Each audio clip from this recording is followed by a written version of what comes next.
Bismillahirrahmanirrahim. Lanjut lagi ya pembacaan Fathul Mu'in. Kita sampai di kalimat ini ya, walaisa lahu. Bismillahirrahmanirrahim. Walaisa lahu aidil maliki ba'da luzumir rahni bai'un wa waqfun wa rahnun li akhar li alla yuzahimal murtahin. Pemilik barang yang digadaikan setelah penggadaian telah tetap ya, telah terikat, tidak boleh menjual barang gadai, mewakafkan, menggadaikan ke orang lain. Jadi ini tasarruf maksudnya. Setelah barang sudah digadaikan ya tidak boleh melakukan tasarruf pada barang itu. Alasannya mengapa? Supaya tidak ada murtahin yang berdesakan ya, supaya tasarruf yang dilakukan itu tidak mendesak murtahin. Tidak mendesak murtahin karena murtahin ini kan orang yang berhak menerima penjualan dari barang gadai andai kata barang itu dijual setelah hutang jatuh tempo. Wawat'un lil marhunati bila idnihi. Tidak boleh juga berhubungan badan dengan budak yang digadaikan, budak perempuan yang digadaikan kalau itu dilakukan tanpa izin dari murtahin. Jadi walaupun budaknya sendiri, karena budak ini sudah digadaikan maka tidak boleh melakukan tasarruf yang nanti tasarruf itu merugikan murtahin. Tapi hal itu hanya dilarang kalau murtahin tidak mengizinkan atau tidak izin kepada murtahin. Artinya pemilik barang atau pemilik budak perempuan boleh berhubungan badan dengan budaknya asalkan dia izin kepada murtahin dan mengizinkan. Wa ilam tahbal, walaupun budak yang dikumpuli, budak yang digadaikan itu dia tidak mungkin hamil, tidak mungkin mengandung. Misalkan budaknya masih kecil atau sudah terlalu tua gitu. Hasman lil bab, untuk memutus potensi hamil. Hasman lil bab ini maksudnya memotong pintu memotong pintu maksudnya orang yang berhubungan badan itu kan ada potensi hamil, walaupun kehamilan tidak ada, itu tetap walaupun kehamilan tidak mungkin terjadi, itu tetap dilarang karena menutup potensi ke sana. Jadi semuanya ditutup secara total ya, baik ada potensi hamil ataupun tidak, itu semua hukumnya haram. Bihilafi sa'iri tamattu'at fatahillu in aminal wat'a. Hal ini berbeda dengan kenikmatan yang lain. Pokoknya pemilik budak dia tetap boleh menikmati budak perempuannya asalkan tidak berhubungan suami istri. Kalau cuman sebatas tamatuat ya, sebatas kenikmatan yang tidak sampai berhubungan suami istri, itu halal asalkan tidak ada potensi berhubungan suami istri, asalkan yang melakukan itu dia bisa menahan diri. Jadi ini melihat dari pemilik barang itu sendiri, pemilik budak itu sendiri. Kalau dia andai kata melakukan tamatu dan bisa mengakibatkan hubungan suami istri, hubungan badan, maka itu tidak boleh. Tapi kalau aman ya enggak masalah. Wa tazwijul, ini mungkin salah ya, wa tazwijun lil ammatil marhunah, mungkin gitu ya. Tidak boleh juga menikahkan budak yang digadaikan. Budak perempuan digadaikan kemudian dinikahkan, itu enggak boleh. Linaksihil qimah, karena menikahkan budak itu bisa mengurangi harga. Budak yang punya suami dan budak yang tidak punya suami itu harganya masih mahal budak yang tidak punya suami, sehingga budak yang digadaikan tidak boleh dinikahkan. La in kana tazwiju minhu ail marhuni. Beda halnya kalau dinikahkan kepada murtahin. Jadi ketidakbolehan menikahkan budak perempuan itu kalau dinikahkan dengan selain murtahin. Kalau dinikahkan ke selain murtahin enggak masalah. Au biidnihi, atau dinikahkan atas izin murtahin. Di selama murtahin mengizinkan boleh menikahkan budak. Fala yamtani'u ala rohin. Kalau murtahin memperbolehkan menikahkan budak yang digadaikan, maka pernikahan itu tidak dilarang bagi rohin. Wa kadala tajuzul ijaratu li ghairil murtahini bila idnin in jawazat muddatuhal mahilla. Begitu juga tidak boleh menyewakan barang gadai ke selain murtahin. Menyewakan barang gadai ke selain murtahin kalau penyewaan itu dilakukan tanpa izin dan waktu penyewaan melebihi waktu pelunasan hutang. Jadi sewa itu kan ada waktunya, pelunasan hutang juga ada waktunya. Kalau waktu sewanya melebihi pelunasan hutang itu nggak boleh ya, itu nggak boleh. Misalkan hutangnya waktunya cuman 30 hari, sedangkan sewanya waktunya 40 hari, ya itu nggak boleh. Wa yajuzu lahul intifa'u birrukubi wasukna la bil bina'i wal ghorsi. Diperbolehkan bagi pemilik barang gadai memanfaatkan barangnya dengan kemanfaatan yang berupa menaiki. Menaiki ini maksudnya mengendarai ya, mengendarai. Kemudian sukna ini menempati. Kalau rukub ini berarti yang digadaikan binatang yang bisa dinaiki, yang bisa dikendarai. Kalau sukna berarti rumah atau yang sama dengannya. La bil bina'i wal ghorsi. Kalau yang digadaikan tanah tidak boleh memanfaatkannya dengan kemanfaatan berupa membangun atau menanam pohon itu nggak boleh. Naam, laukana dainu muajjalan wa qala ana aqla'u indal ajal falahu dzalik. Hanya saja andai kata hutangnya muajjal, hutangnya tempo, dan pemilik barang mengatakan saya akan mencopot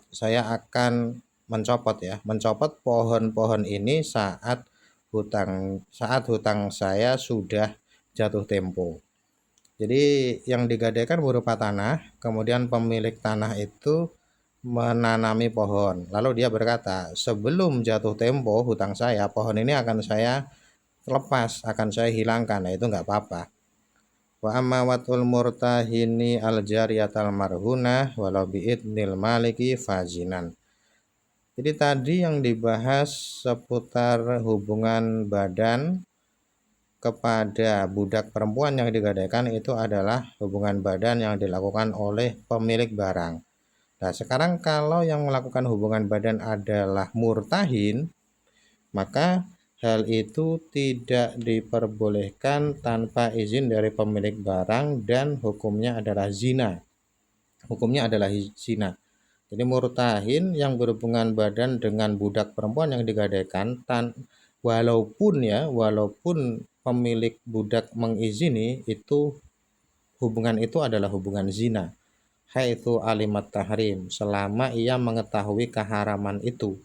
Selama si murtahin tahu bahwa itu haram. Kalau ini zina, maka konsekuensinya fa'alaihil haddu. Murtahin harus dihukum sesuai hukuman zina. Tergantung dia muhson apa tidak ya. Kalau dia muhson berarti dirojam, kalau ghairu muhson dicambuk 100 kali. Wa yalzamul mahru ma lam tutawihu alimatan bitahrim.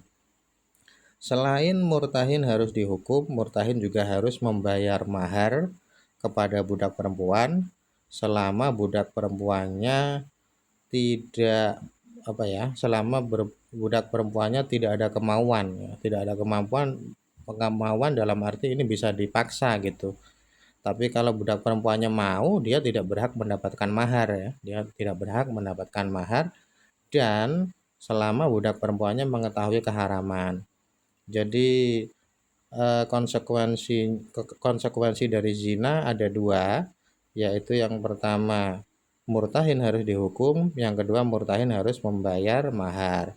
Hanya saja untuk konsekuensi yang kedua, konsekuensi keharusan membayar mahar itu ada dua catatan.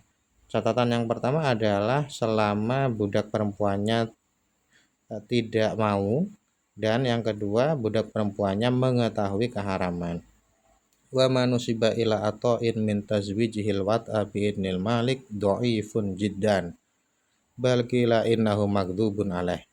Nah, dalam permasalahan ini ada satu pendapat yang agak aneh ya. Pendapat ini dinisbatkan kepada Atok. Atok ini termasuk termasuk ulama ahli mujtahid kalau nggak salah ya. Pokoknya ada pendapat yang dinisbatkan kepada Atok. Pendapat itu isinya adalah beliau memperbolehkan murtahin berhubungan badan dengan budak yang digadaikan kalau pemilik budak mengizinkan. Nah, pendapat ini dalam fikih sangat lemah ya, sangat lemah, bahkan dikatakan bahwa penisbatan pendapat ini kepada Atok itu adalah penisbatan yang dusta. Jadi Atok tidak mengatakan seperti itu tapi dinisbatkan kepada beliau. Sebelum lanjut kita tilik di i'anahnya dulu ya. Di dalam i'anah ini ya, qauluhu wa laisa lahu ila akhirih. Qauluhu wa laisa lahu ila akhirih ayyahrumu alaihi dzalik. Jadi tasarruf yang tidak diperbolehkan, tidak diperbolehkan ya. Tasarruf rohin, penggadai yang tidak diperbolehkan itu hukumnya haram. Wala yanfudhu minhu syai'un minat tasarrufat. Selain haram, tasarruf yang dilakukan juga tidak sah ya. Jadi antara sah dengan haram ini dua hal yang berbeda. Kadang ada yang haram tapi sah gitu, ada yang haram tapi sah. Nah ini selain haram juga tidak sah. Illa i'taqal musiri wa iladahu fayanfudani minhu. Kecuali kalau tasarruf yang dilakukan berupa memerdekakan budak dan pemilik budaknya kaya dan juga menghamili budak. Ilat ini menghamili dan melahirkan ya. Jadi kalau yang digadaikan adalah budak, kemudian budaknya dimerdekakan, dan yang memerdekakan ini kaya dalam arti bisa mengganti harga dari budak itu, atau yang dimerdekakan berupa budak perempuan kemudian dihamili, maka penghamilan dan kemerdekaan ini sah ya, sah. Wa yaghramu qimatahu waqta ihbalihi wa itaqihi. Dan karena ini sah maka rohin harus mengganti harga dari budak itu. Harga yang diganti adalah saat ia melakukan hubungan suami istri dan saat ia memerdekakan budak. Jadi harga itu kan naik turun ya, fluktuatif. Yang diambil adalah harga di saat dia menghamili dan di saat dia memerdekakan budak itu. Wa takunu rahnan makanahu bighairi aqdin liqiyamihi maqamahu. Kemudian harga dari budak itu menjadi gadai sebagai pengganti budak yang telah merdeka dan budak yang telah menjadi walat. Nah, jadi orang yang kaya ini, penggadai ini, dia tadi kan diharuskan mengganti harga. Ya, harga yang diganti ini nanti statusnya adalah gadai sebagai pengganti dari budak yang digadaikan tadi, budak yang merdeka dan budak yang telah hamil. Ini tanpa akad ya, secara otomatis sudah menjadi seperti itu. Wa qauluhu ba'da luzumir rohni ay wa huwa yahsulu bil qabdi kama marrah. Tadi ada penjelasan bahwa hal-hal atau tasarruf ini tidak diperbolehkan setelah rohnya telah terikat ya, atau luzumnya rohon itu bisa muncul kalau sudah diterima ya. Ini seperti penjelasan yang telah lalu bahwa memang ada beberapa akad yang tidak otomatis luzum setelah akad itu sah, termasuknya adalah rohon. Jadi setelah akad sudah terjadi ijab qabul itu belum luzum selama barangnya belum diterima. Qauluhu wa rohnu li akhar ay wa laysa lahu rohnuhu li akhar ghairil murtahinil awal. Wa laysa lahu ayyarhanahu lil awal aidun bidainin akhar. Tidak boleh juga rohin menggadaikan barang yang telah digadaikan ke orang lain. Tidak boleh menggadaikan ke orang lain selain murtahin pertama. Dan dia juga tidak